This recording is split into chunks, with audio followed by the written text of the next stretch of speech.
So welcome to another episode of the Pepper Soup Talk Show, where we bring to the table movers and shakers in the African diaspora.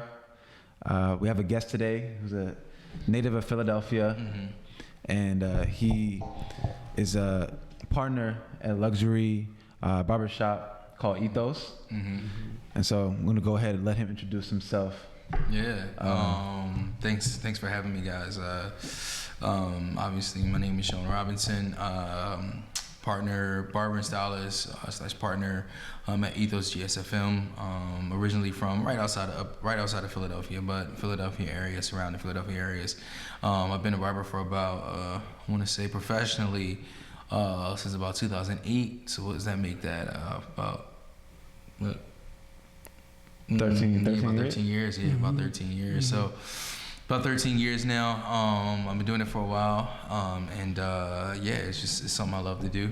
And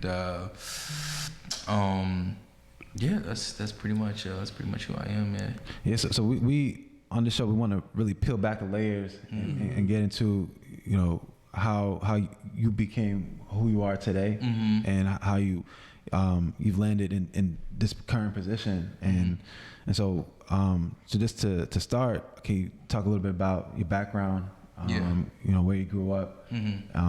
Let's start with that. Yeah, I mean, I come from a family of four. I have an older brother, a mother and a father, whatever. I'm also a father now, father of a 12-year-old. I was born and raised in Upper Darby, PA, which is right outside of Philadelphia. Spent a lot of time in Philadelphia, obviously. Understanding the city, pretty much spent my whole life here. I haven't really lived anywhere else at all or whatever. But yeah, that's where I come from. I started my schooling to be a barber when I was about in high school. So I did a vocational and technical program in high school that allowed me to kind of graduate with my license.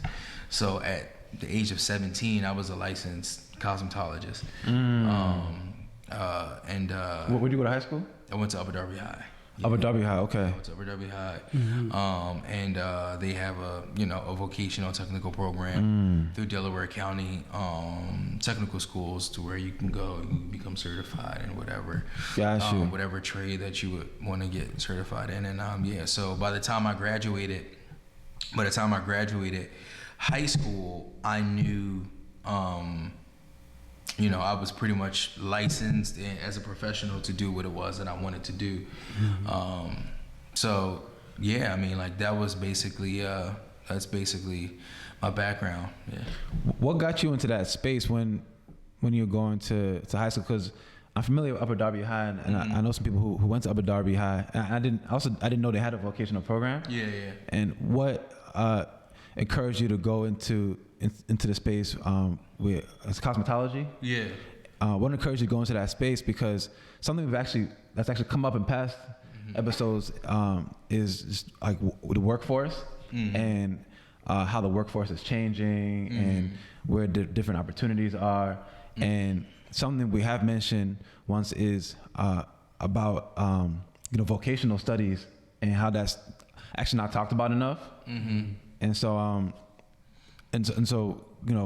I'd be curious, like what got you into that space and what I guess inspired you to go in that direction. Yeah, well, I mean, first of all, it really started out as a young man, like a young man. It really started out having an older brother and seeing my older brother, just kind of, he's an athlete. So, as a younger brother, a lot of the things that you see your older brother do, you end up just doing too, just out of, it being an older brother, you kind of following his footsteps and so on and so forth. But then I found myself at a place where I was like, okay, I was hanging out a lot at my uncle's shop in University City. And it's First Decision? Yeah, it's First Decisions, yeah.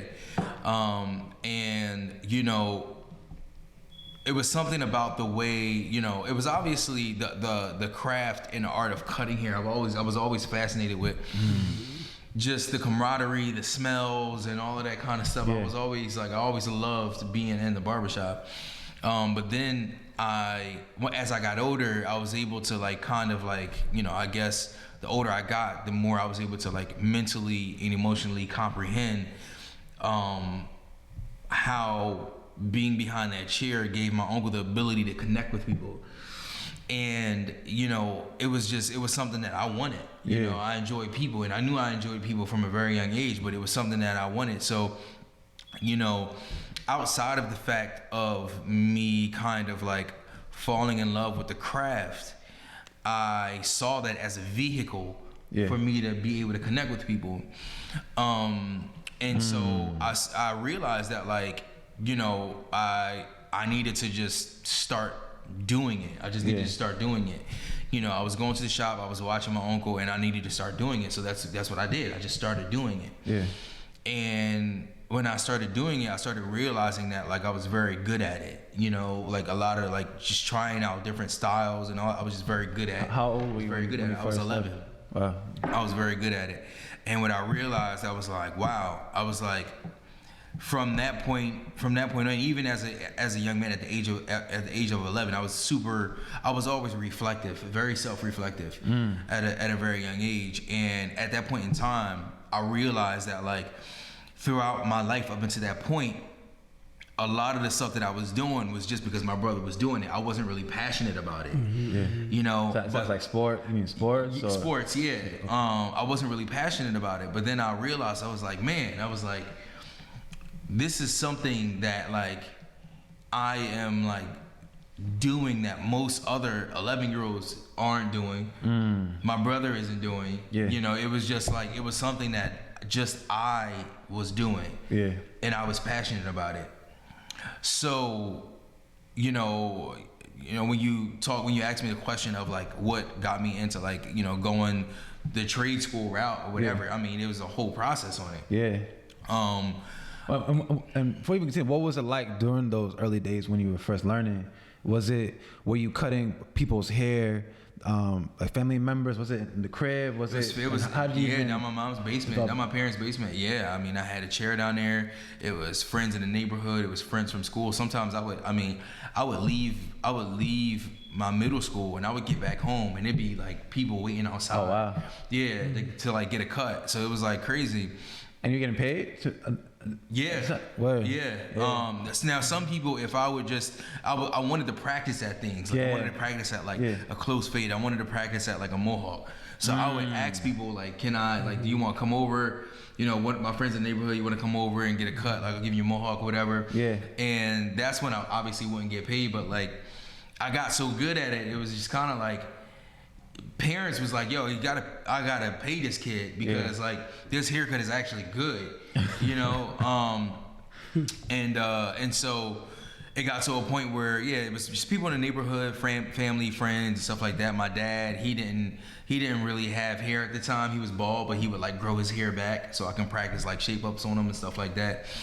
But when you asked me about why I went the trade school route, I mean, it was just a whole process on that, in terms of me really following my passion and sticking to that, like, and really like sticking to that because, while I had a vision for myself, my parents had other plans for me.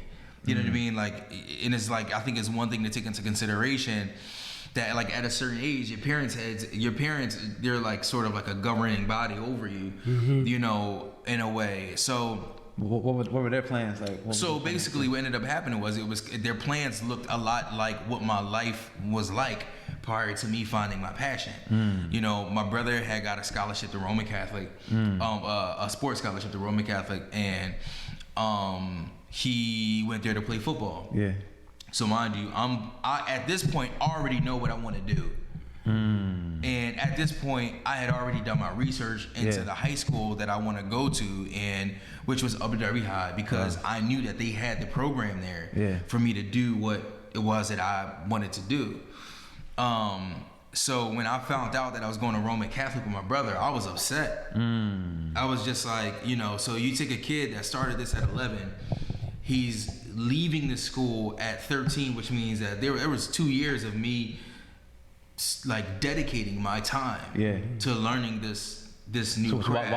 While you before high school. This is before high school. Yeah, this is 2 years of where I'm like 6th, 7th, actually like 2.5 years, 6th, 7th, and 8th grade. Yeah. Of where I am like dedicating like my time to going down to the shop, watching my uncle, coming back home, applying those things, and like literally going through the motion of, you know, trying to perfect this craft. Yeah.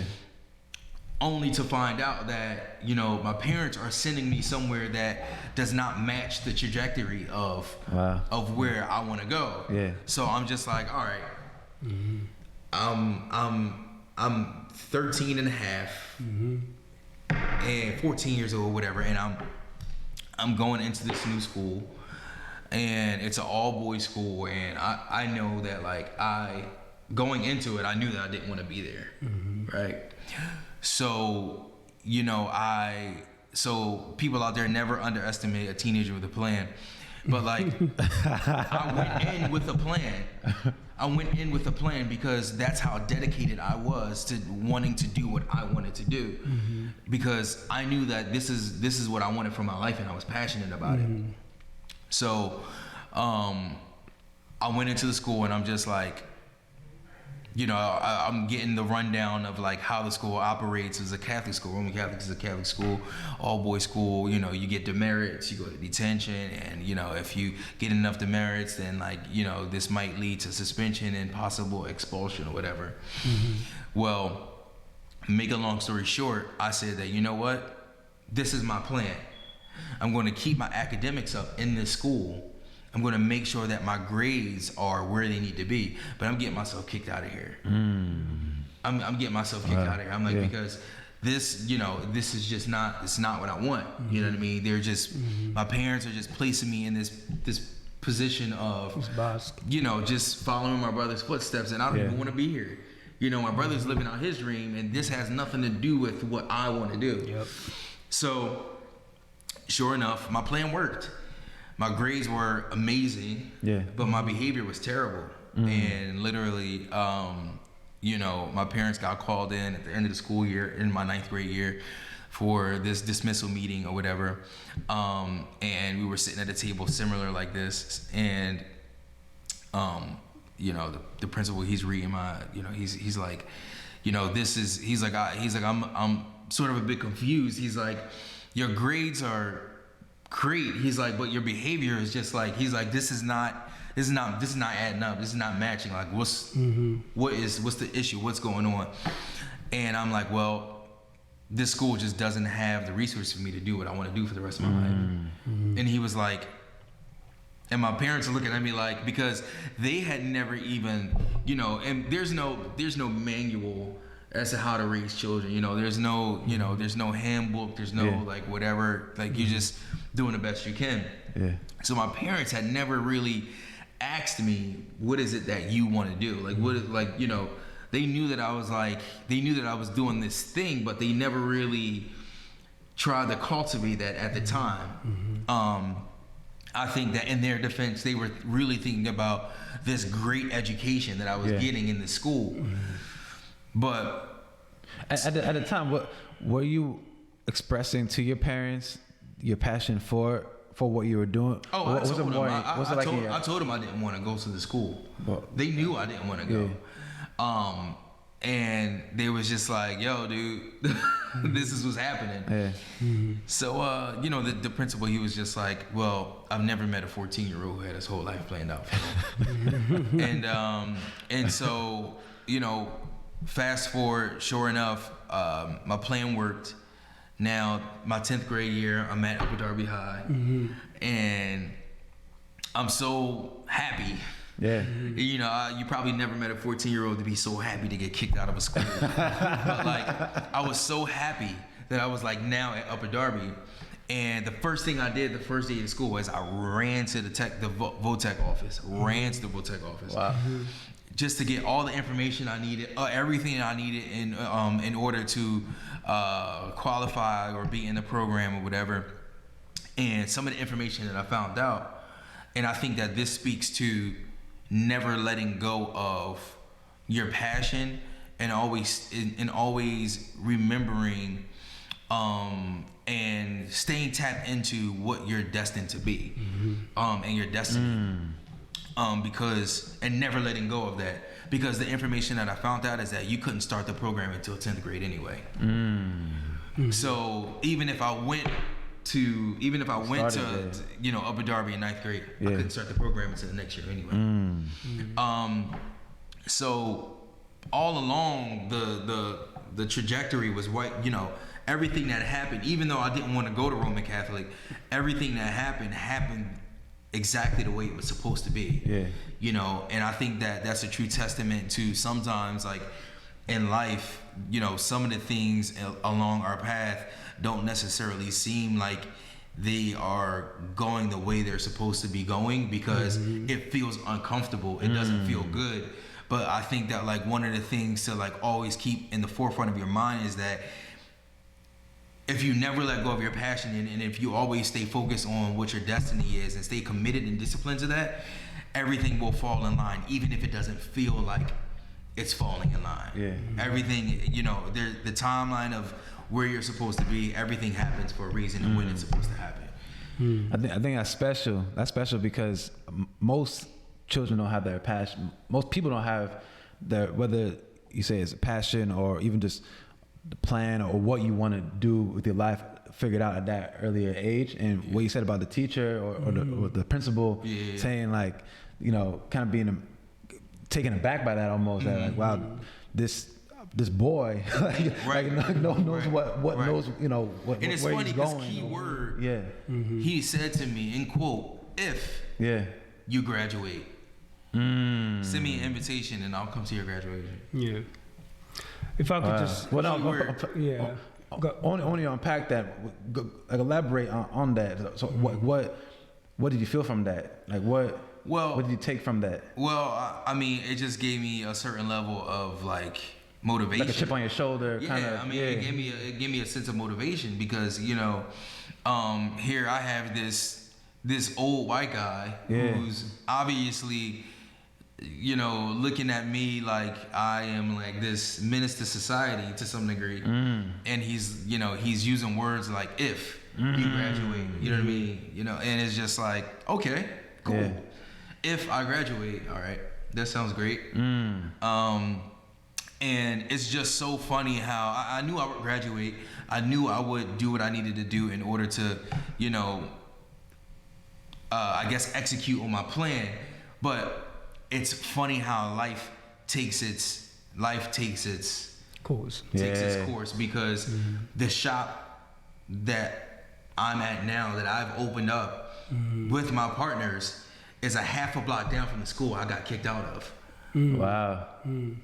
You know, and you're talking about getting kicked out of this school, going to school for what I do now, graduating from that school, working in your uncle's mom and pop shop for 9.5 years, just grinding it out. You know what I mean? Figure, like, almost pretty much a decade, you know, of just grinding it out, and like and all the stars aligning, the law of attraction just doing what it needs to do. And at some point, this school that I got kicked out of. That's wrong. This is the Roman Catholic. To do what I'm doing today, I have to ride past every day in order to get to. Did you send the principal an invite? No, I didn't. He didn't deserve it.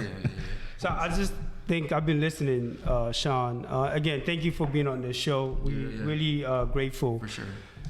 To have you and just to hear, like, your story, because it speaks to this power of follow your passion. And I think that we hear that a lot. Like, they say follow your passion. But I think that people listening to your story, like, you're able to really, like, shed light into what that means, because following your passions, it just means that to me, just think about it, you being a black young man in the city of Philadelphia, and there's just so many things that you could get caught up with. And then it's interesting to me, like, it started with your parents, that you will assume, like, your parents are there to help you flourish, water your passions, right? But they were the first roadblock. That's what it sounds to me. Yeah, and how many of us have had that in our life? Parents that force us into things that we don't want to do. Exactly. Absolutely. So it started with your parents, but then it started to the other fact, like external people, like people in the school. Yeah. Because then we think about these people who play these critical roles in our life, that they're supposed to like help us grow and help us follow our passion. Yeah. But that was the opposite effect, right? Absolutely. I mean, if you fail to plan, you plan to fail. Yeah, and it just sounds to me that you also developed this mindset like, well, I have a plan, but I can't fail this plan. Right. And I'm just thinking like for me, like emotionally, like what was that like for you to be going through this? I think for me it was, like, what do you mean, like, in terms of like what was emotional, like emotionally? Like, knowing that you had these passions and knowing that your parents had their own vision for you, knowing that you had other people who think like wanted you to be in this box, but but that had to take some emotional tolls on you. Do you feel misunderstood? Do you feel like you were confused? Do you feel like you couldn't connect and I think the biggest thing for me was walk us through that emotional process. Yeah, I think the biggest thing for me was like I said, I've always been super reflective, and I think that like I had always like encompassed a heightened level of emotional intelligence to some degree, and I was able to, I think initially I was hurt, but I think a lot of times when we get frustrated, when we get hurt about a situation, it's mostly about things that we don't really clearly understand. Why you felt hurt? Well, I think it was more so because it felt like my parents weren't really, it was almost like they looked at me like an afterthought. Like they kind of put me on the back burner, for just to make things easy.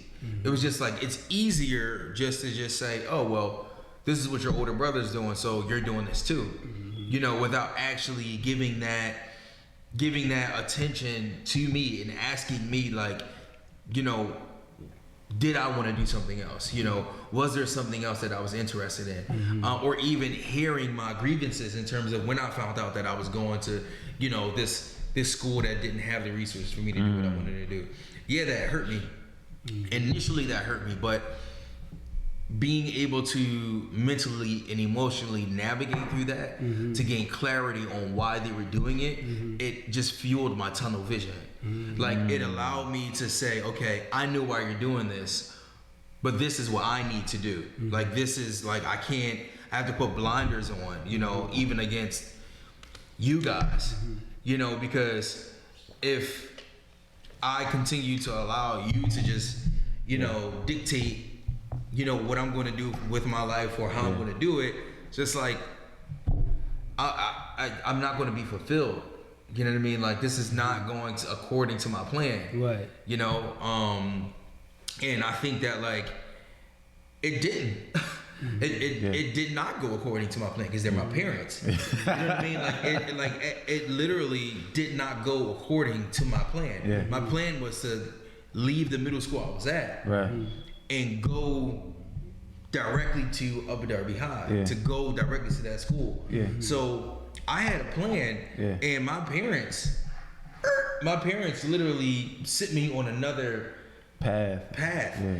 And I think that is why being able to strategize and stay dedicated and committed and disciplined, it allows you to develop that plan B.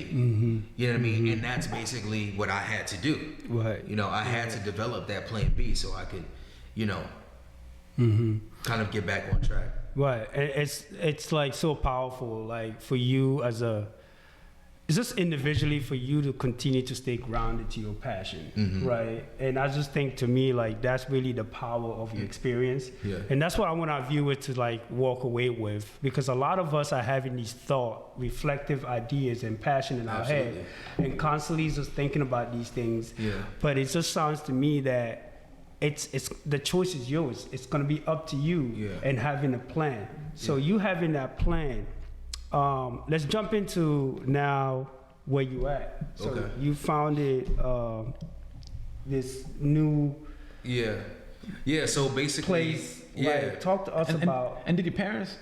Yeah. Were they supportive after you started at Upper Darby, or was once I started that program, Mm-hmm. yeah, they were supportive. Yeah, because I think they were able to see like, wow, like this kid went from here, you know, to here, and you know, basically got himself out of this situation, and you know, and that takes guts, you know, got himself out of this situation to get in this situation to like go through with this program, and you know, so I think they kind of realized.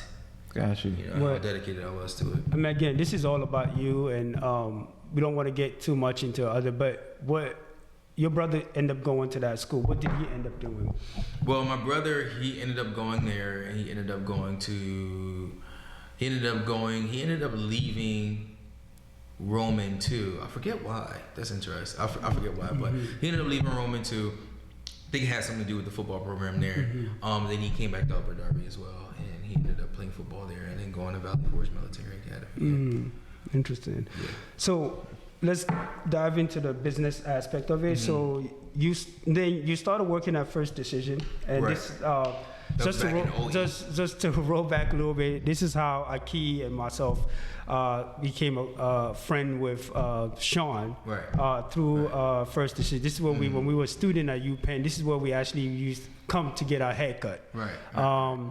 And then through that, we really built a strong relationship with Sean. Where Sean, you became part of our circle. Yeah. You know. So talk to us about the process of you now working at your uncle's shop to you transitioning to finding your own shop, like building your own shop. So I always knew that like I wanted my own shop, and you know the road to get to that, to entrepreneurship, or the road to like be able to get your own shop it's not always like it's not always a straight, smooth like road or whatever, or ride.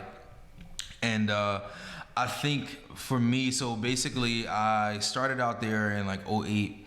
I spent 9.5 years there, but while I was there, I also worked at many different like menswear, like with many different menswear, J. Crew, Hollister, like a bunch of like different retail spots or whatever. But the one spot that really changed my perspective on what I was doing as a barber was working for Ralph Lauren. And I really honed in on my craft at my uncle's shop. I learned a lot about life. I learned a lot about just, I gained a lot of wisdom working there, and I was really able to hone in on my craft there over that course. And I've just learned so much from him, in terms of things that don't even have anything to do with barbering. I mean, it was a great and very crucial time in my life, because I felt like if I didn't have that structure, if I wasn't in that covering, almost God knows where I'd be. What kind of things were you learning while you were there? Oh man, I mean, like we'll be here all night talking about. I mean, just things about life. Just things about like how to interact with people. How to talk to people, how to handle yourself. I mean, just like so many different, character building things. For a young man, I learned, and that stuff was like, it was every day on the hour. I mean, like I was at the shop Tuesday through Saturday, and Tuesday through Saturday, even on Sundays, because we would go work with the horses, or we would go fishing, we would do all this stuff, even on I mean, Tuesday through Sunday, even sometimes 7 days a week, because we would hang out all the time. I was learning. He was just pouring into me, just everything he had, wisdom and knowledge. And just Saran, my uncle. So he was sort of like a role model. Oh, he's like a second father. Yeah, literally. But yeah, I spent my time there, honing on my craft there, but like, as as a service provider and someone in the service industry working for Ralph Lauren, I started to see a disconnect like I started to see a disconnect. I was learning a lot, and it was great. We fed the community on Thanksgiving, you know, on Christmas, on New Year's. You know, we had the camaraderie, we had the jokes, we had the laughter, we had the, you know, we had the influential people coming in. You know, I was learning about my craft. You know, it was good, but I started to see, you know, the more I was able to experience at Ralph Lauren, I started to see a disconnect between the industry that I was in and this luxury world of service. And what that started doing to me, it made me really conflicted with my environment as a barber. Yeah. And just as a service provider, you know, and I think that I had gotten to a point where not only am I, you know, now obviously this was all a part of this elaborate plan, you know, like for me to be able to do what I'm doing now. But even with all that said and done, me getting kicked out of school, all that stuff, you know, 9.5 years later, I found myself hit this ceiling. I hit a ceiling, you know, financially. I hit a ceiling. Yeah. I hit a ceiling just in my career. I hit a ceiling in the level of, in the type of service that I was providing at the time. Like, I just hit this ceiling, and I felt it, and it made me so uncomfortable. Yeah. That like, I knew I had to do something about it. At what age did you feel? I was 27. Yeah, okay. I was 26, 27. And I knew I had to do something about it. And, you know, I think that a lot of that uncomfortability even, you know, it even put a weight on the relationship I had with my uncle, you know, because he comes from a certain era. He comes from a certain, like, you know, he's a baby boomer and I'm a millennial, and we're coming from two different places. And, you know, I have this idea in my head of what I need to do in order for me to be successful. And he has an idea in his head of what he did in order for him to be successful. And literally, I'm telling him of what I need and what I need to do and he's like, that's not going to work. So basically, we're coming to each other and we're just bumping heads and we're clashing, and like our relationship is just not where it needs to be. And I'm just in this uncomfortable position. Yeah. And I'm wondering and I'm fighting through why I'm in this uncomfortable position. Yeah. And I'm starting to realize, and I'm starting to even dig back into the things that my father taught me, or the things that he taught me. And I'm really starting to realize that if you're comfortable, you're not growing. And I realized that, like, I had hit the ceiling because I'm trying to fight through the ceiling, basically. And that's the uncomfortability. I'm trying to bust through the ceiling. I'm trying to, like, get through like this next, like, and that's the uncomfortability that I'm feeling. That's that real gem right there. I hope, like, as a viewer, like, you definitely, because that really resonated with me. If you're comfortable, you're not growing. That means you're not growing. Because most of us are in this space and we don't even know it. Yeah. We don't even know it. And most of us seek comfort, and that's okay. But, you know, it's, everybody hit the ceilings, you know? And if you're not used to being uncomfortable, then you're not going to know what to do. You're not going to know what to do. And this is where some of us, again, it's like a breaking point. Yeah. This is where you stay constant. You go down, or this is a moment where you just like, I'm just gonna, but to me, what it sounds to me, Sean, you sound like you took a risk. Oh, 100%, 100%. And you took a risk. Absolutely, 100%. And the risk that I took, and it was crazy because at that point, my plan and all that kind of stuff had went through, and I'm at a point now where I need to make another plan. I need to figure out really an exit strategy. But I'm so conflicted because I've been here for 9.5 years. I'm comfortable. It's tough. This is stable.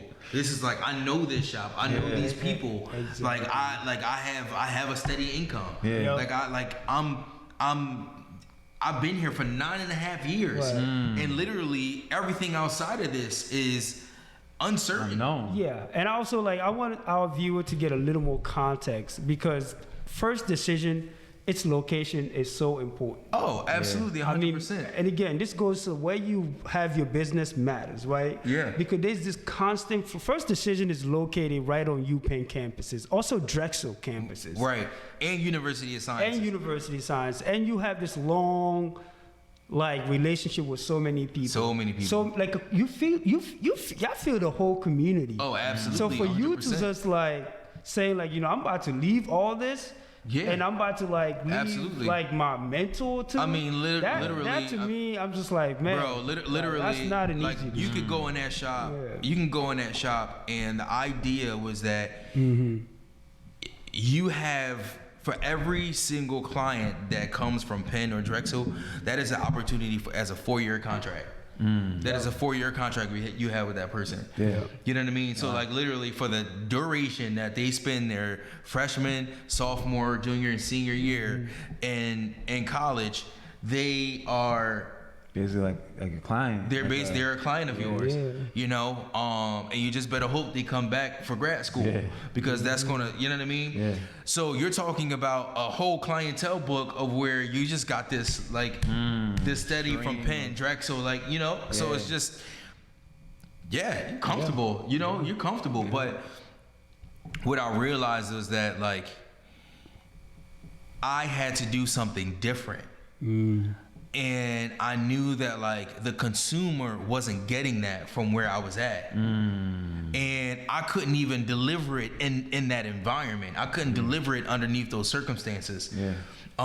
So I knew I had to get out. It had just got to a point where it got ugly, you know. And I was just like, man, I'm like, I have to get out of here. Wow. But I didn't know which way. I didn't know. I knew that like I had to leave, but I didn't know which way to turn. Yeah. I knew that I wanted something more elevated. Yeah. I knew that I wanted to be a part of something more. I knew I wanted to bridge the worlds between the luxury service industry and the barbering industry and be able to kind of create that ecosystem in one. I knew I wanted to do all these things, but I had no idea how to get there. The only thing I knew that I had to do was get out of where I was, but I didn't know how to execute on all these different things that I wanted to do.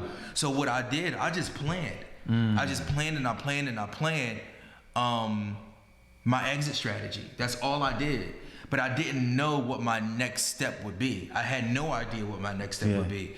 So I just want to thank everyone who is tuned in with us and watching this. Yeah. We're here with Sean Robinson, who's luxury, a partner at Luxury Barbershop Ethos.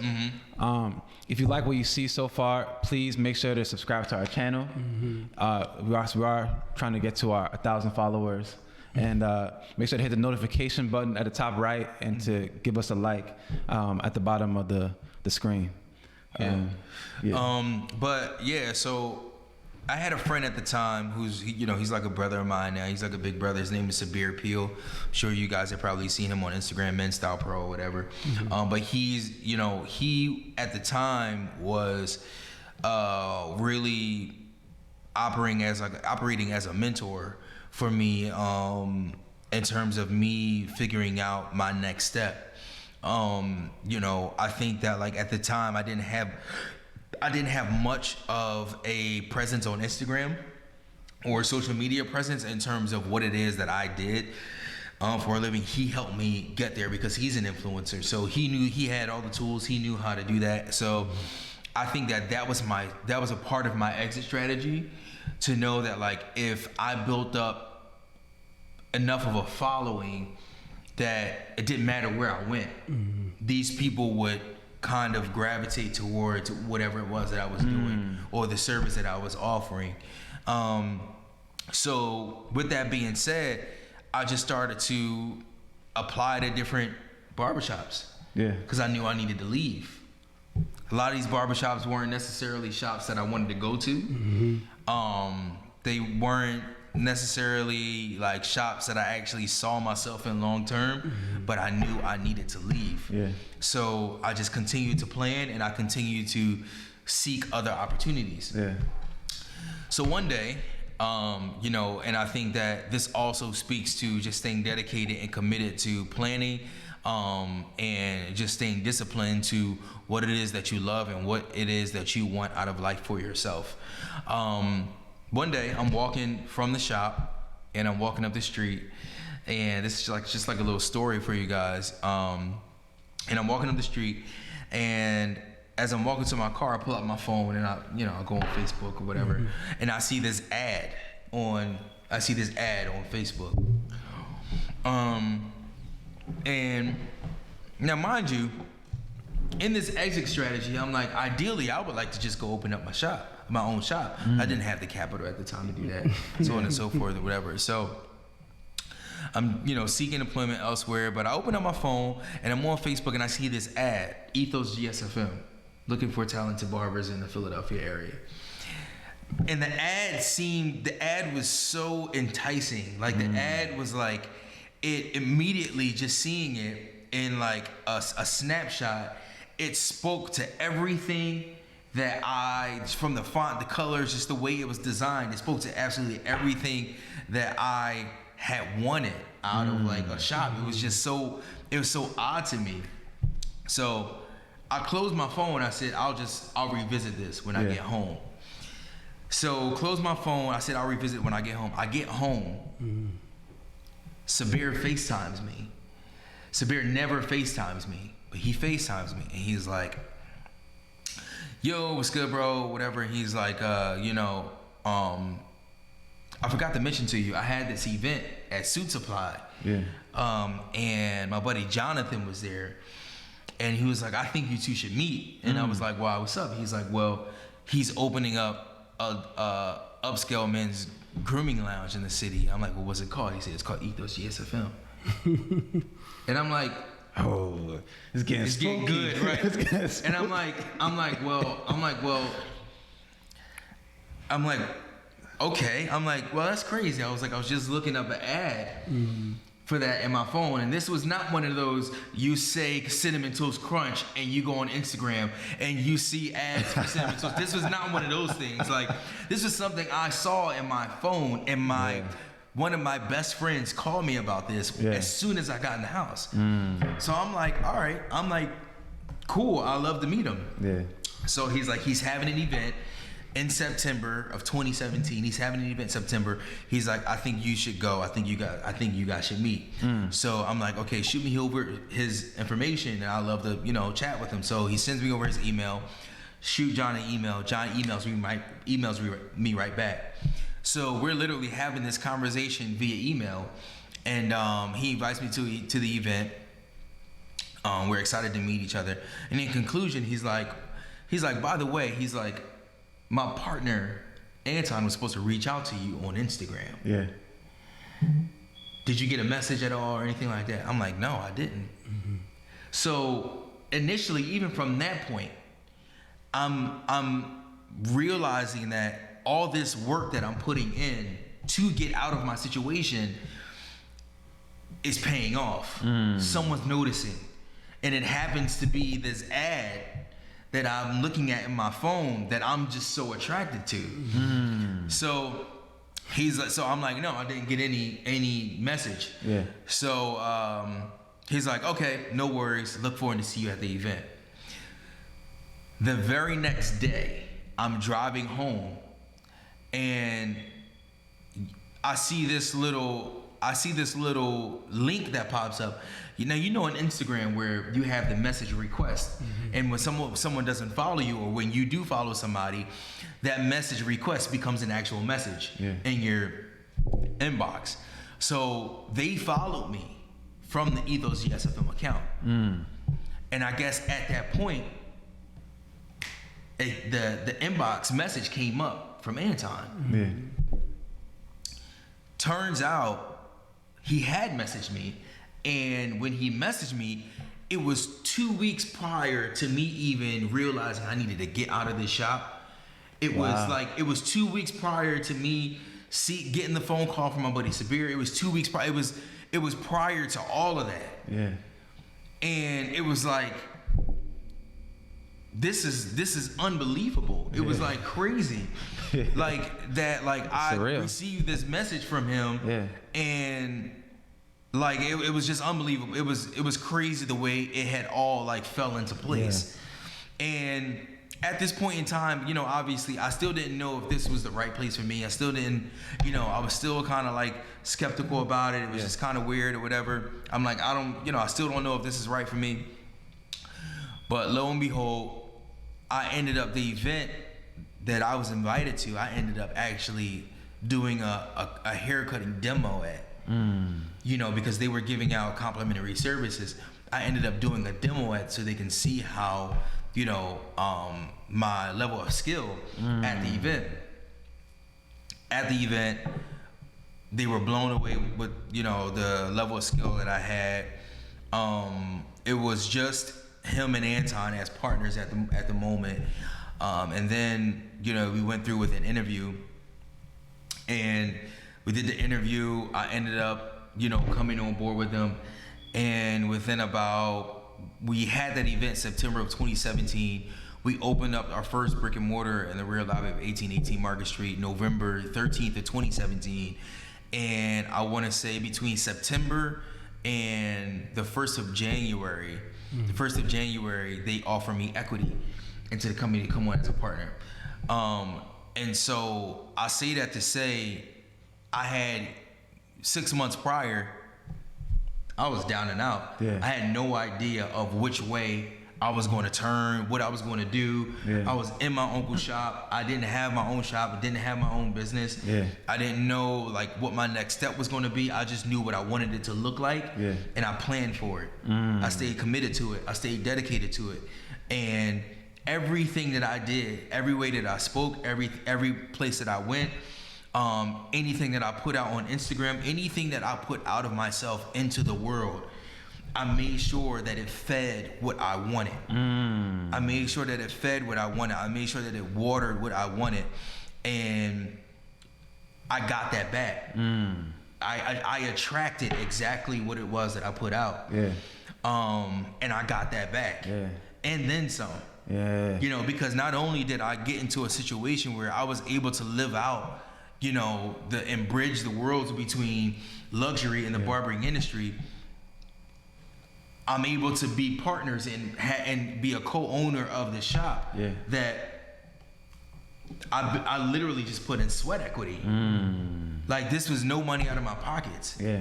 You know, this is all work. Yeah. You know, so I think, you know, I say that to say, man, like, you know, at the end of the day, if you stay committed to what it is that you want to do, if you put out half-assedness, that's what you're going to get back. Absolutely. If you put out lack of motivation, that's what you're going to get back. You know, if whatever you put out, that's exactly what you're going to get back. You know, if you don't put out resilience, if you don't put out commitment, if you don't put out discipline, and if you don't your destiny is directly connected to your discipline. You know, so it's like literally directly connected to it. And your blessing is directly connected to your giving. So like those four components, like if anything that has to do with that and anything surrounding that, if you're not putting that out, you're not going to get it back. And during that time period, that's all I was doing. That's all I was doing. Man, that is a powerful story, and there are lessons upon lessons that in your story, and you've just been dropping gem after gem. You know, lots of gems. You got me sitting here, so it's not saying a word, because you definitely got to soak up, Sean. You know, everything that you share with us. For sure. And it sounds raw, it sounds real. And thank you for keeping it that way with us. Absolutely. Gotta keep it a G, for sure. Like I said, definitely, at the same time, I'm not surprised. You know, you always been the guy who just, at the end of the day, you just keep it real, 100%. Absolutely. Thank you for that. Absolutely, man, for sure. One thing that really stood out to me is that intersection between, being at First Decision and going off into the unknown, because that was, and Sekou mentioned too, like you took a risk in that. It was scary. It was like man, it was. I literally had I sat with myself, man. I really had to like literally just that moment, that period of 2 weeks, just praying, like just praying about it, and like just really like, man, like this does not feel good. You know what I mean? Like this does not feel good, but it's in those moments of uncomfortability that you are growing. Like just think about it, right? Just think about a bird, and just think about how a bird is raised, right? Like the parent or the mother of a bird, you know, they typically they don't push you out. They don't just toss you out of the nest and just force you to fly or hit the ground or whatever. They start making it uncomfortable. They start putting thorns in the nest because they know that you're brittle and soft little feathers. And it'll make that uncomfortable. And it kind of forces you into, this place of, you got to make a decision. Right. You need to move because I know you're not comfortable here. So like, you're growing when you're uncomfortable. It's the same thing like when your hair is growing back underneath your neck. Like, you know why it itches like that? Itches like that is because your hair is trying to grow out of that follicle. Like you have a pore right here. Your hair, after it's cut, is trying to grow back out. And it's uncomfortable, but it's growing out. And I think that it's so many different metaphors upon like, how, uncomfortability is the birthplace of, growth. And there's this idea that I've heard this phrase, magic happens in the unknown. And it seems that it was, after you left, you didn't, you're making different plans and whatnot. You didn't necessarily know how you're gonna fill the gap. But it was after you left, and it seemed like magic started happening, right? Like I think that like that magic happens, obviously in the unknown. Obviously, yes, it was the unknown, but it's almost like that's very parallel to the statement that luck is just a myth. Luck is a myth. Luck is just a byproduct of being prepared. If people say it's like, oh, well, I got lucky. It's like, did you? Or were you just really good? You were just prepared. You know what I mean? Did you just prepare for it? I think also with that, because something that stood out to me, they said earlier, was how you worked at First Decision for 9.5 years. Absolutely. And it's this idea that it takes 10 years to become an overnight success. And the fact that like it was after 10 years, you're here opening up, absolutely, your own luxury shop and kind of bridging your worlds together too. I mean, but like I said, like it is a scary thing, and at the end of the day, I think that like you essentially have to master. You have to master like getting knocked back. You have to master getting knocked back. You have to master failing. You have to master, staring these roadblocks down in the face and figuring out how to get through them. I'll give you an example. During that 2 week period, I launched my own website just to bring in more clients, and not only more clients, but a certain caliber of clients. Mapped it all out, went in Squarespace, mapped out my whole website and everything like that. It was great. And guess what? I had people booking appointments with me through my website. It was great. It was amazing. And I felt good about it. It was like I'm working my way through my exit. You know what I mean? Like I'm putting out what needs to be put out on social media. I have this website. I'm like doing what I need to do for myself because I'm like, yo, I'm in this shop. We don't have a website. At the time, our phone wasn't even working. So I'm like, man, and I'm expressing myself, I'm expressing my grievances, and like nothing's being done about it. But I'm stuck within this ecosystem. And I'm like, but I refuse to like be stuck within this ecosystem. I need to do something about it. Created my own website. Guess what? For the first time in 9 years, we had a mandatory meeting at the shop. Wow. And that mandatory meeting was them telling me how disrespected they felt that I made a website, and them telling me that I needed to take it down. But not only that I needed to take it down, that I should help them build one. It was like, oh, we like the way you did it. It looked great. Yeah. It was like awesome. But what makes you think you can go do that? As a matter of fact, take it down and then help us build one. And it was like, by this time, it was just like, wow. It was just like, it was almost this moment of reckoning that I realized that, like, you guys, you don't want what's best for me. At the time, you didn't want what was best for me. You saw something I did that was innovative. You saw an idea that I did that was innovative, that was birthed out of a level of uncomfortability. And in a sense, now you're trying to take that for your own benefit without really even taking into consideration of why I'm doing this. You know, I'm doing this so I can grow. You know, I've gave this business, I've gave the shop my all, the last 9 years. And I've expressed these things to y'all, and like none of this has came into fruition. I had to do it by myself. So it was almost like this, they were trying to like sun me in a way. It was like, yo, shut your stuff down and then help us build ours. And in that moment I was just like, I think that's when I really had in a way, an idea of how, you know, crazy business can be. Because I was just like, okay.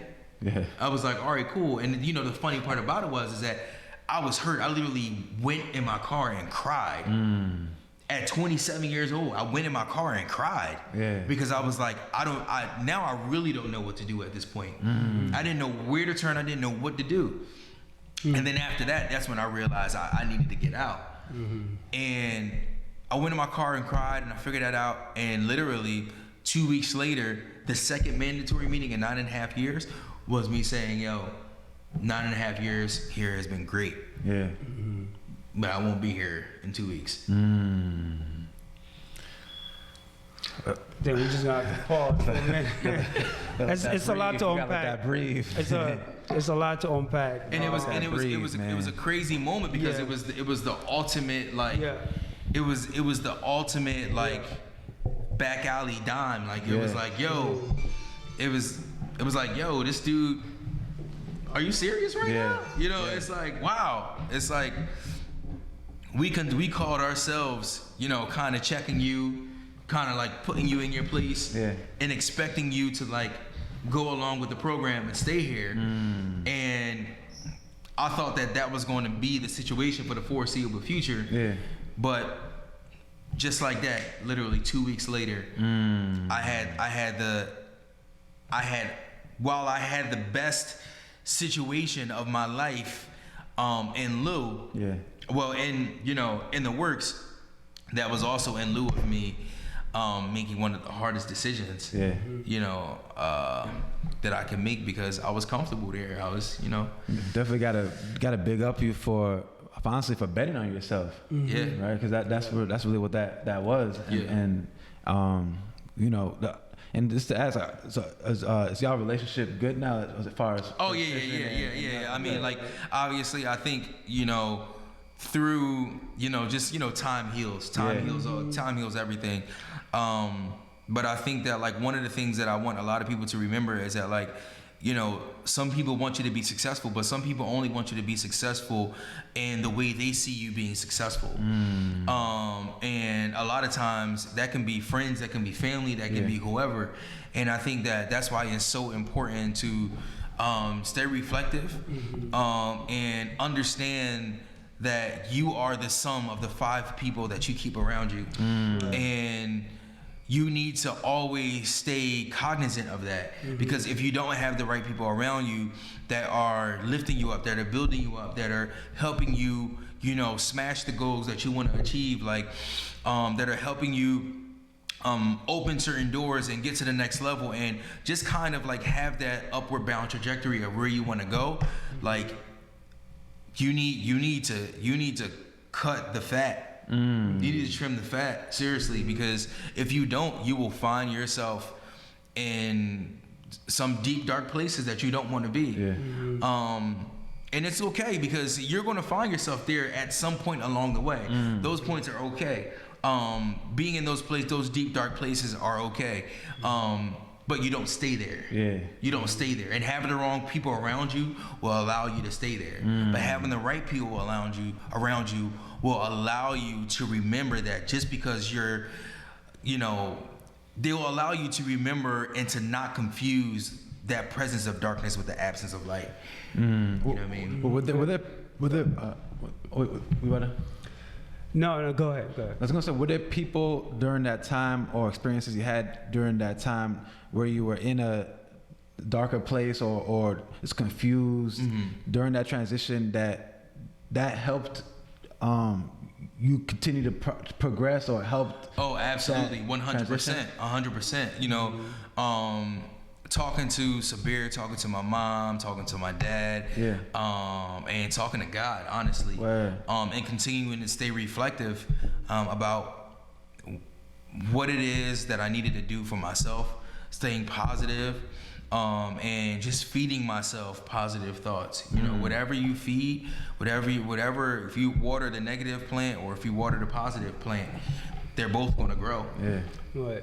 And listening to you, Sean, I think there's one thing that you also mentioned here, the power of reflection, right? And I also think that itself is a skill set, and that you don't even know you were doing this, but you actually have mastered it, because I think that's something that most of us don't do, taking this moment to pause and reflect, kind of continue to reflect on what is it that you actually want to do, and how do I get there? What I love about your story, again, Sean, is like you didn't know what was on the other side, but somehow you keep reflecting on like what you were processing, like everything that you were going through, and with your passions, that knowing like I just want to make sure that we stamp like this concept of reflecting. It's so powerful, and it's something like, most of us, we have great ideas. There's always something like in our mind, but we never take the moment to process it. Because once you process that, trust me, it's gonna take you to that next step. And hearing your story, that's really the power of reflection too, that I wanna make. Cause you keep saying, I was reflective. Because somehow it's like, it come back to you. Right, absolutely. It come back to you. Absolutely. So to me, like when I hear your success story today, I'm also keep saying like, man, like you had everything you needed. You had everything like it took to be successful. Right. Yeah. It's just a power of you realizing that. But when other people saw that, that is when I think that this sort of separation is starting to happen. Right. Gotcha, right. So, absolutely. And I think that I just want to make sure like we kind of unpack it, because your story and experience, there's a lot to unpack here. Sometimes we gotta just dissect of it. For sure, yeah. So you are incredibly wise. That's what it sounds to me. You know what I mean? But I also want to stamp that just because there's certain people that want the type of success that they had, that does not necessarily make them a bad people. Right. That does not make them like they don't want what's best for you. They do actually want to help you. Right. But I think it's a matter of like, when do they have to get out of the way? Or are they going to continue to stand in the way? You got to trim the fat. That goes back to you say certain things, but we have to pause and be like, what exactly is Sean saying here? And I want our viewer to actually understand that. Because like I said, you're dropping a lot of gems. I did say a lot. But I'm going to go ahead and pass it back to you, Akeem. No. So I could definitely help unpack that. And, we want to hear for sure about Ethos itself, and And so what's the experience like at Ethos? Yeah, Ethos. And what exactly is Ethos? I said it's Luxury Barbershop, but I've had opportunity now to visit it as well and see the experience there. And it's completely different than the traditional barbershop experience. Can you speak on? Yeah, I mean, Ethos? like, so, you know, the way we like to say it is that Ethos is it's a men's grooming salon that's, you know, dedicated to bringing a distinguished grooming experience to the metropolitan gentleman. And I think that, like, you know, there's a lot of guys out there, you know, like myself, like you, Sag, you know, Alante, Cope, like all the people that we know that are doing something right now, or like just gentlemen out in the world where we're making these certain lifestyle adjustments and upgrades, you know, in many different areas of our lives. And it's just a shame that, like, one of the places in our lives that's not moving towards that is the barbershop. You know, we're paying attention to how we look more and more and more, you know, by the day as the day goes by. And we're making these upgrades in the places that we go, the places that we eat, the places that we get drinks, you know, the places that we vacation, the music that we listen to, you know. We have this heightened taste in all those things, but the barbershop is, you're still going in the barbershop, making an appointment for 2:00 and not getting out till 6. You know what I mean? And it's just like, why should I have to, and the prices of haircuts aren't going down. Yeah. So why should I have to allot 4 hours out of my Saturday just to get my haircut? You know, that just doesn't make any sense. And not only that, that's all you're getting. You're only getting a haircut. And not only that, it's a transaction. This person is not trying to build a relationship with you. This person is not trying to develop an emotional attachment with you. You know, this person is just like, they're giving you a service and they're taking your money. And even within that, it's not even the best service. Yeah. You know, so I think that one of the things that Ethos is trying to do is we are trying to impact, improve, and elevate the barbering industry. And we're trying to do that from the consumer side and the barbering side. You know, a lot of people, you know, look at barbers like, oh, well, like, you know, he's just a barber, or he's just somebody who cuts my hair, you know. But when really, if we really think about the original cultural prestige of a barber, we were the original therapist and doctor. You know, people will sit in our chair and share with us things that they don't even share to their partner, to their spouse. You know, so we were the original therapist. So it's just like, I think that when you really look at the true barber, when you really look at the relationship between the client and the barber, what that really looks like, I think that, like, it should be held to high esteem and standards, and it's just not. And it's not for several reasons. It's not at the fault of the consumer, and it's not because of the fault of, you know, barbers. You know, you got a lot of guys that are, you know they can make money being a barber, so they just like, oh, well, like, I'm gonna just pick these clippers up and I'm just gonna cut hair, and that's all it is for them. It's just cutting hair. You know, you got a lot of people, you can go anywhere that's, you know, they can give you a nice haircut, but they might not give you the best experience. And I think that is what we pride ourselves in at Ethos, is making sure we deliver an experience. Because I'm gonna tell you right now, if you're not providing an experience for people, you don't have a business. Like, because people want an experience, people want to be told a story. You know, because that is the reason why, that is what develops the habits that we create for ourselves. It's the reason why we shop the places we shop. It's the reason why we go back to the places we go back to. It's the reason why we do all these habitual things in terms of where we eat, where we vacate, the type of music we listen to, is because it makes you feel a specific something. You might not even know what it is. You probably can't even put your finger on it, but you know that you're going through this specific experience and it's making you feel something. And if it's just a transaction, you might as well get a robot to cut your hair. It's the reason why retail businesses are going out of business. Because a lot of retail places are going out of business. You know, you go to Walnut Street, you look at Ann Taylor Loft that used to be there, Zara that used to be there, H&M that used to be there, all these other stores that used to be there that are no longer there. Reason why is because people are walking into these stores and they're getting a transaction. And you know what the consumer is saying? The consumer is saying, well, I'm just going to go shop online. I don't have to deal with you just acting like you just want me to spend my money in here and for me to just leave.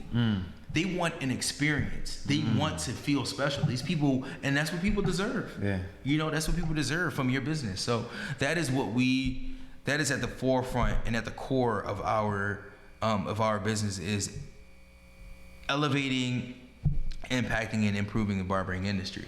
That's definitely a very forward-thinking mindset, and I know that we all, as black men, have had our experiences with the barbershop. Because the thing is, the barbershop is one of the staples in our, the community. It's the original black man's country club. And there's a comfort right being there, even just regardless of where you're going, getting your hair washed, like hearing the banter when you're getting your hair cut. It's part of the experience. And I'd be curious about just what on like a overall level, not just. I mean, you have your ethoses and that's incredible. But I'd be curious about how barbershop culture as a whole could be elevated, because when you think about it, the time thing specifically, like when you go to the barbershop on a Friday or a Saturday or whenever, and you're there for 5 hours, you're there for 4 hours, and you go with the expectation knowing that you don't know when you're gonna get out of here. That's something that does rub a lot of us the wrong way. And Absolutely. I don't know if you watched you watched Atlanta? You watched Atlanta? Yeah, I see it. There's like the barbershop episode where the episode is really about following the barber around, because he's kind of giving you like the run around and making the experience very complicated. And so I think that it takes that type of thinking though to push the culture as a whole forward. And with Pepe Super Talk, that's part of what we're trying to do, is push the culture forward and to challenge and to be honest about our experiences. Yeah, I mean, I think that like the thing for us is that like we know and understand. And I think that as we built this like business and going into it, one of the things that we took into consideration was, okay, we're entering, and I mean, obviously I've been a part of the industry, but like, this is our first time like of us opening our own business, in this industry. Like we have our own business within this industry. So what does that look like? How do you execute on these different things? So what we did was we really just looked at the industry as a whole, and we picked out certain problems that were attainable enough for us to solve. Yeah. And that's the name of the game. It's like, if you can enter in an industry, figure out the problems in the industry first. That is the first thing to do when you're thinking about opening up a business, or figure out the problems in the industry. And if you can solve those problems, you have a business. You're in business. Because I can guarantee you that if you're seeing the problems, about 85 to 95% of the people that are consumers within that industry also see the problems. And if you're solving that for them, you have a very good business. Word. You got a lot of it's like you're thinking like makes me. So a question that we always ask, and we're starting to get to the tail end of the show. Question that we always ask is where you see yourself down the line. So where do you see, let's say it's your experience with Ethos, like building the Ethos brand, and I know you guys have opened up more shops, but also just overall as Sean Robinson, because you've spoken about retail space, and you've spoken about businesses even closing, and we've seen what's happened with the pandemic. But even before that, businesses have been starting to close in the retail space, these malls and whatnot. And you were speaking on a lot of that.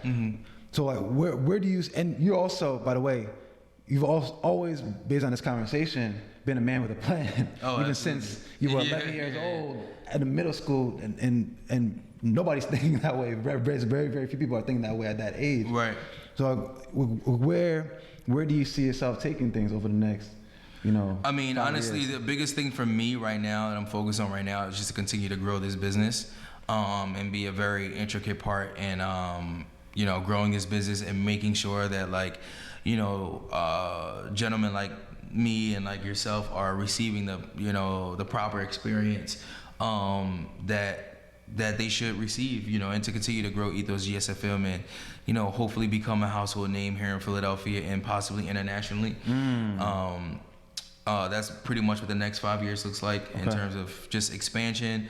Like I said, not only here, but also over, our partner, Anton, he just moved from Monaco.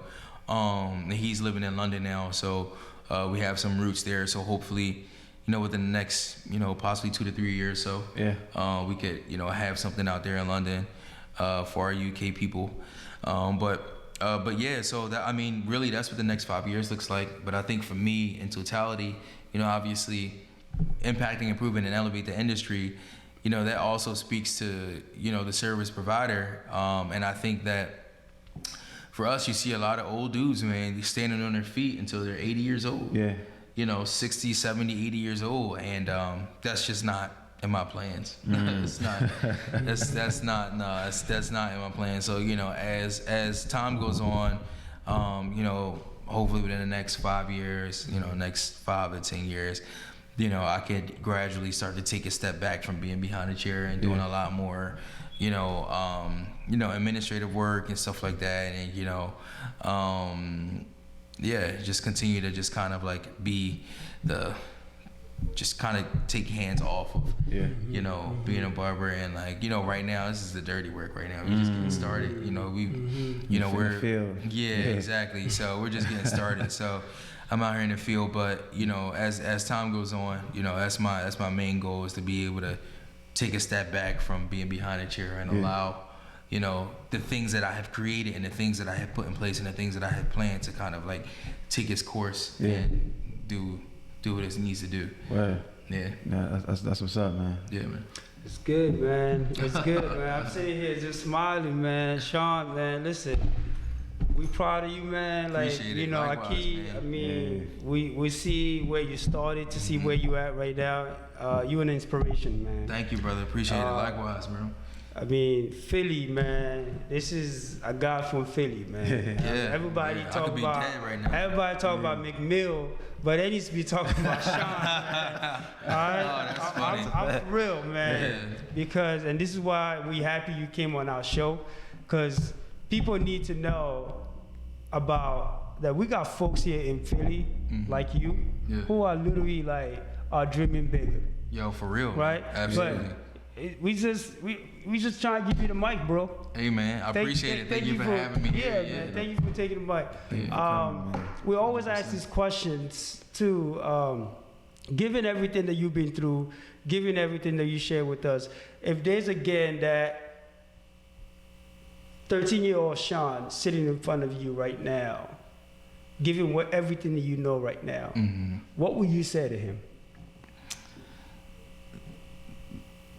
Don't stop. Don't stop. Like, don't stop. Keep going. Like, don't stop. If you can dream it, you can believe it. Honestly, I would just reinforce everything that's already in him, and to, continue to, lift him up and, tell him to just keep pressing on. You know what I mean? Keep pressing on. There's gonna be times where you feel like, you're getting knocked back, or times where you feel like, you can't find solid ground. Just keep pressing on. Actually, you have additional questions. Given what you've been through too, you have a 14-year-old son. Absolutely. And I know he's a huge part of your life. Oh, 100%. How do you plan to approach the way he wants to live his life? Yeah, he's not. Good question. Yeah, he's. It's funny because he isn't nearly as self-reflective or a lot of those things that I was at his age. But that's expected, and I don't expect that out of him. I think that what I expect out of him is to just be who he is, and to make sure that like I am connecting with him on a level that I best understand him for who he is. And the more I do that, the more accurate I can be in being able to develop and cultivate. Thanks for sharing that. Yeah. I just think that's another powerful piece, because as a black man, also as a black father, I think the way you explain your relationship with your son, it's very powerful. Yeah. But because I do think that as a black man, it's something that we should all thrive to be. Oh, 100%. To have this Yeah. relationship with our son, where you're saying that you just wanted to connect with him in a way. Oh, where I have to. I have to. Be 100%. his own person. Yeah, 100%. So, because I mean, that's if it's I just wanted to make sure like I asked that question, because I know he's just he's a huge part of the equation. Oh, 100%. So again, I'm gonna stop right there. Sean, thank you again. Absolutely. I think Keith's Thank gonna you. ask a question: how are they gonna find your business? You already said it. I mean, you can find, you can follow us on Instagram at Ethos GSFM. You can visit our website, ethosgsfm.com. You can schedule an appointment right there at our website. You can click the link in our bio on Instagram and schedule at ethosgsfm.com. And that's where you can find us. There you have it.